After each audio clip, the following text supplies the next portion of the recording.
నమస్తే, welcome to BCN news. నేను విజయలక్ష్మి. ముందుగా ముఖ్యాంశాలు. ఆగర్తిపాలెం శివారు గ్రామాల్లో 200 kV ట్రాన్స్ఫార్మర్లను ప్రారంభించిన మంత్రి నిమ్మల. నాణ్యమైన విద్యుత్ సరఫరాకు కూటమి ప్రభుత్వం కృషి చేస్తుందని వెల్లడి. సాక్షాత్తు ప్రధాని మోదీ సమక్షంలోనే సీఎం చంద్రబాబు, కూటమి నాయకులు ఒకటే అబద్దపు స్క్రిప్ట్ చదువుతూ క్రెడిట్ చోరీకి పాల్పడ్డారు. మాజీ మంత్రి అమర్నాథ్ ధ్వజం. విశాఖ గంగవరం బీచ్ లో విషాద ఘటన. సముద్రపాలలకు కొట్టుకుపోయిన యువతిని కాపాడబోయిన యువకుడు ప్రమాదంలో 2 గల్లంతు.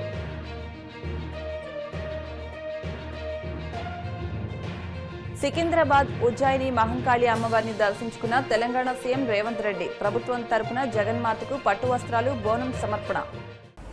నాణ్యమైన విద్యుత్ సరఫరా చేయడమే లక్ష్యంగా కూటమి ప్రభుత్వం కృషి చేస్తుందని మంత్రి నిమ్మల రామానాయుడు అన్నారు. పశ్చిమ గోదావరి జిల్లా పాలకొల్లు రూరల్ మండలం ఆగర్తిపాలెంలోని శివారు గ్రామాల్లో ఏర్పాటు చేసిన 200 kV ట్రాన్స్ఫార్మర్లను ఆయన ప్రారంభించారు. 13 లక్షలతో చేపట్టనున్న మంచినీటి పైప్ లైన్ పనులకు ఆయన శంకుస్థాపన చేశారు. అనంతరం మంత్రి మాట్లాడుతూ గత 5 ఏళ్ల వైసీపీ పాలనలో ఒక విద్యుత్ సబ్స్టేషన్ కూడా ఏర్పాటు చేయలేదని, లో వోల్టేజీ సమస్యలను గాలికొదిలేశారని విమర్శించారు. కూటమి ప్రభుత్వ 2 ఏళ్ల పాలనలోనే పాలకొల్లు నాగరాజుపేటలో సబ్స్టేషన్ నిర్మించి ప్రారంభించామన్నారు. మేడపాడులో మరో సబ్స్టేషన్ నిర్మాణ పనులు జరుగుతున్నాయన్నారు. జిన్నూరు, ఏనుగువానిలంక గ్రామాల్లో సబ్స్టేషన్లు మంజూరయ్యాయని మంత్రి తెలిపారు. లంకల కోడేరు, వెంకటాపురం మధ్య 160 కోట్లతో 220 kV విద్యుత్ సబ్స్టేషన్ కు ఆమోదం లభించగా ప్రస్తుతం టెండర్ల దశలో ఉందన్నారు. అందరికీ కూడా ఒక నిత్యావసర వస్తువు మాదిరిగా ఉన్నటువంటి పరిస్థితి.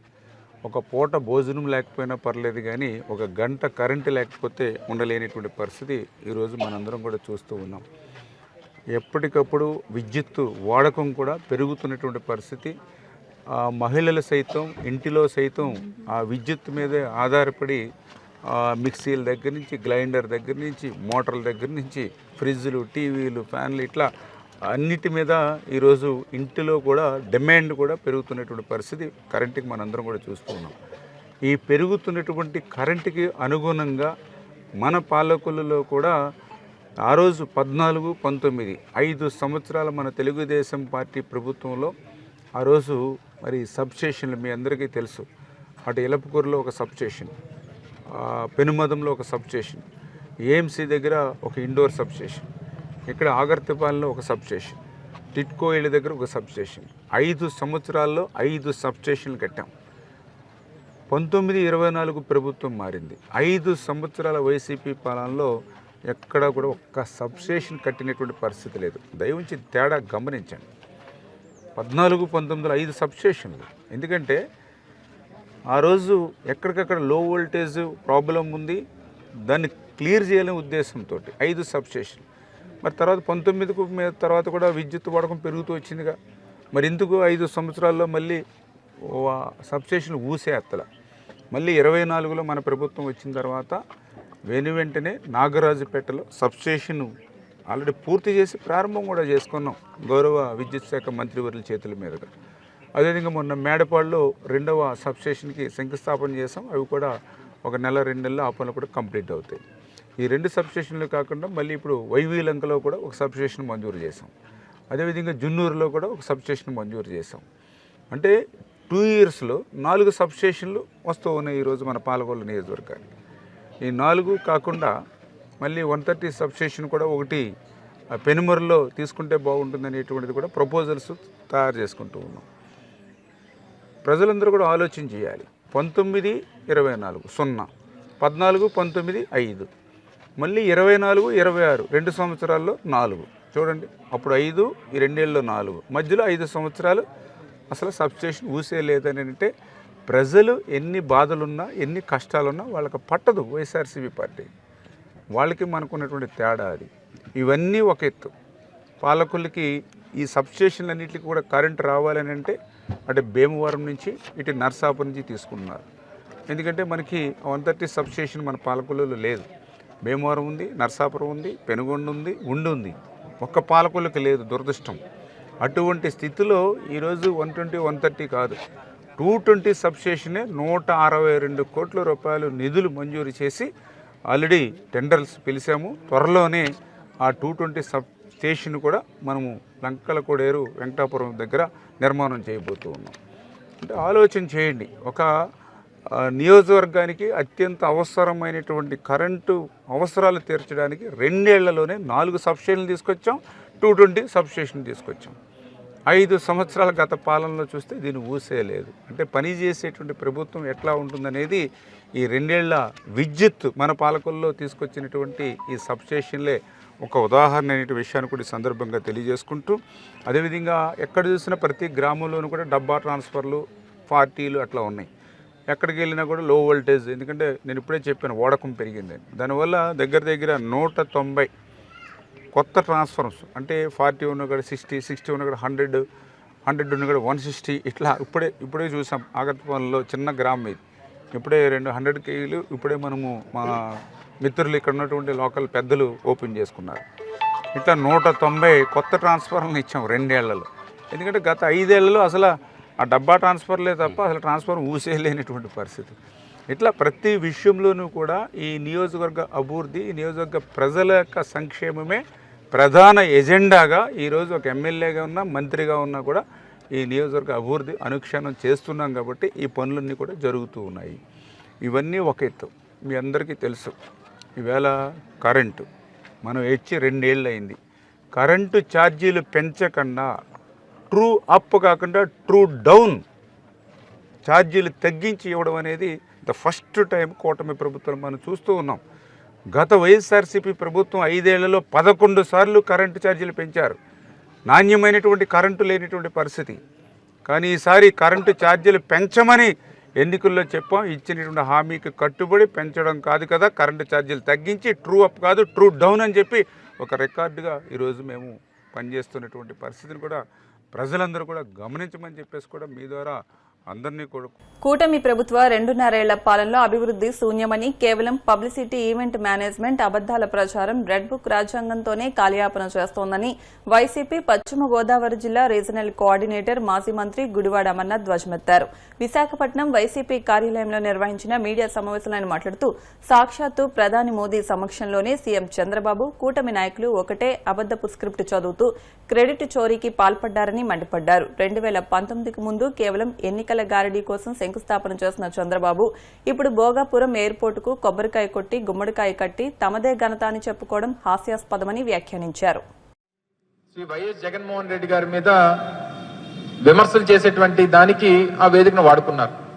సరే, విమర్శలు చేయడం అనేటువంటిది వాళ్ళకి సర్వసాధారణంగా గడిచినటువంటి 2 సంవత్సరాలుగా వాళ్ళకి ఏ వేదిక దొరికినా జగన్నామ స్మరణ అనేటువంటిది వారు చేస్తున్నటువంటిది మనందరం కూడా చూస్తూ ఉన్నాం.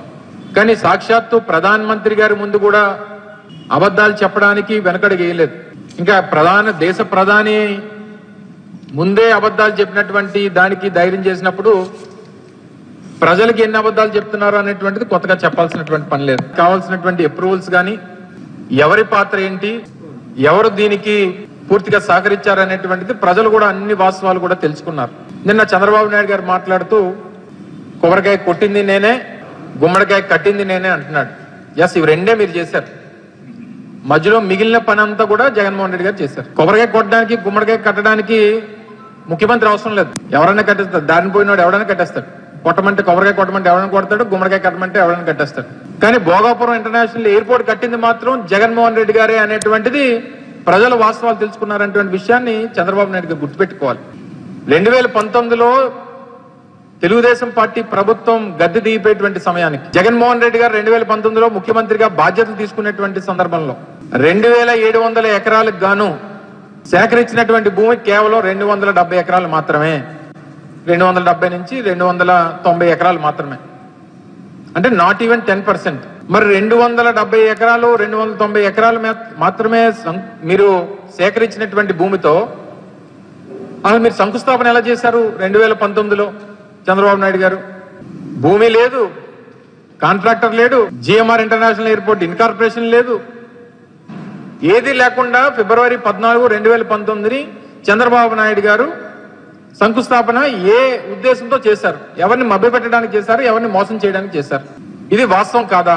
భూమి లేక, కాంట్రాక్టర్ లేక, ఫైనాన్షియల్ క్లోజర్ లేక, క్లియరెన్స్ లేక, ఏది లేకుండా చంద్రబాబు నాయుడు గారు శంకుస్థాపన చేశారు. అందుకని అన్న కొబ్బరికాయ కొట్టడానికి మీ శిలాఫలకం ఓపెన్ చేయడానికి ఒక తాపీ మేస్త్రిని మీ చేతి కొబ్బరికాయ ఇచ్చినోడు ఉంటే చాలు. మీరు ఇటువంటి శిలాఫలకాలు ఈ రాష్ట్రంలో ఉమ్మడి ఆంధ్రప్రదేశ్లో కొన్ని వేల శిలాఫలకాలు ఉన్నాయి చంద్రబాబు నాయుడు గారు ఇలా తుప్పలు పట్టేసి. ఎందుకంటే ఆయనకి ఎన్నికల ముందు వారి ఎన్నికల అవసరాల కోసం ఇటువంటి శిలాఫలకాలు కొన్ని వందల శిలాఫలకాలు ఉమ్మడి ఆంధ్రప్రదేశ్లో వేసినటువంటి సందర్భాలు చూసాం. ఈ సందర్భంలో మేము ఆ రోజు 2019లో మేము అధికారంలోకి వచ్చేటువంటి సమయానికి 130 పైచిలకు లీగల్ ఇష్యూస్ ఉన్నాయి ఆ భోగపురం ఇంటర్నేషనల్ ల్యాండ్ ఎక్విజిషన్ కి. 2020లో కోవిడ్ ని ఎదుర్కొన్నాం. మే 19, 2020 జిఎంఆర్ ఇంటర్నేషనల్ ఎయిర్పోర్ట్ ఇన్కార్పొరేషన్ అనేటువంటిది 2020లో జరిగింది. దానికి తగ్గ certificate of incorporation. Certificate of incorporation ఇది డాక్యుమెంట్. మీలా వేగ్గా ఏది పడితే అది మాట్లాడి మీరు చేయకపోయినా మేమే చేసామనేటువంటి ఆ క్రెడిట్ తీసుకునేటువంటి ఉద్దేశాలు మీలా మాకు లేవు. ఇది 2020 మే నెలలో ఇన్కార్పొరేషన్ అయినటువంటి జిఎంఆర్ సంబంధించినటువంటి సర్టిఫికేట్ ఆఫ్ ఇన్కార్పొరేషన్. 2023 మేము శంకుస్థాపన చేసేటువంటి సమయానికి పూర్తిగా 2700 ఎకరాలు భూమిని సేకరించి దానికి దాదాపు 500 కోట్ల రూపాయలు ఎక్విజిషన్ కి ఖర్చు పెట్టి 4 గ్రామాలు రీహాబిటేట్ చేయాల్సినటువంటి పరిస్థితి వస్తే 4 గ్రామాలని రీహాబిటేట్ చేసి స్ట్రక్చరల్ కాంపన్సేషన్ ప్రతి ఇంటికి దాదాపు 10 లక్షల రూపాయలు ఇవ్వాలనంటే 10 లక్షల రూపాయలు స్ట్రక్చరల్ కాంపన్సేషన్ ఇచ్చి రీహాబిటేట్ చేసినటువంటి ప్రాంతాల్లో కావాల్సినటువంటి ఇన్ఫ్రాస్ట్రక్చర్ కల్పించి దాదాపు 1000 కోట్ల రూపాయలు ల్యాండ్ ఎక్విజిషన్ కి R&R కి ఖర్చు పెట్టినటువంటి ఘనత జగన్మోహన్ రెడ్డి గారి ప్రభుత్వానికి. 2023 సమయానికి అసలు ఓవరాల్ గా జిఎంఆర్ ఇంటర్నేషనల్ ఎయిర్పోర్ట్ కి సంబంధించినటువంటి దాంట్లో ప్రభుత్వం తాలూకు ఈక్విటీ ఏంటి?